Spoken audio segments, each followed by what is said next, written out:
नमस्कार दोस्तों। कार्तिक माह महात्म 13वां अध्याय। ओम नमो भगवते वासुदेवाय। विष्णु जी तथा जलंधर में घोर युद्ध हुआ।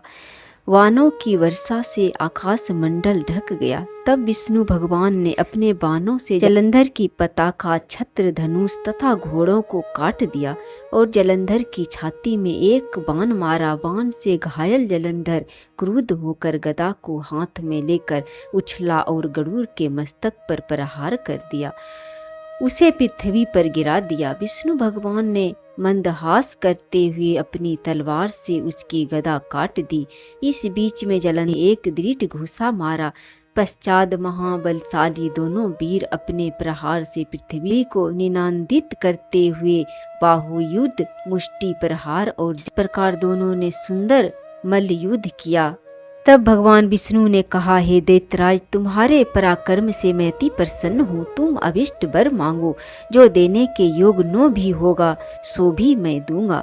जलंधर ने कहा, हे भावुक, यदि आप मेरे ऊपर अति प्रसन्न हैं तो मुझे यह वरदान दीजिए। आज मेरी बहन और अपने समस्त गणों के साथ आप मेरे घर में निवास कीजिए। भगवान विष्णु ने कहा, ऐसा ही होगा। कहकर समस्त देवताओं और लक्ष्मी के साथ जलंधर की पुरी में गए। जलंधर देवताओं के स्थान पर दानवों को बैठाकर फिर पृथ्वी पर लौट आया।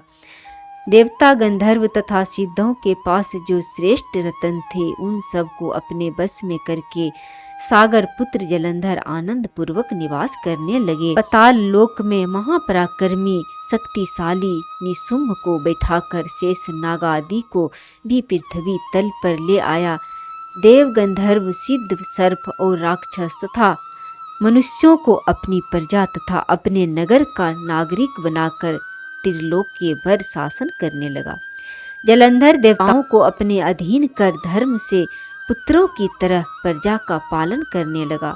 जलंधर के शासन काल में उसके राज्य का कोई भी प्राणी रोगी, दुखी, निर्बल तथा दीन नहीं दिखाई देता था। वह धर्म पूर्वक शासन करता था।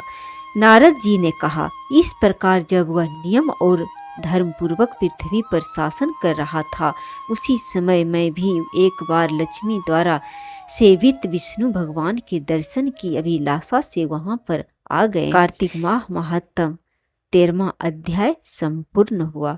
जय श्री हरि।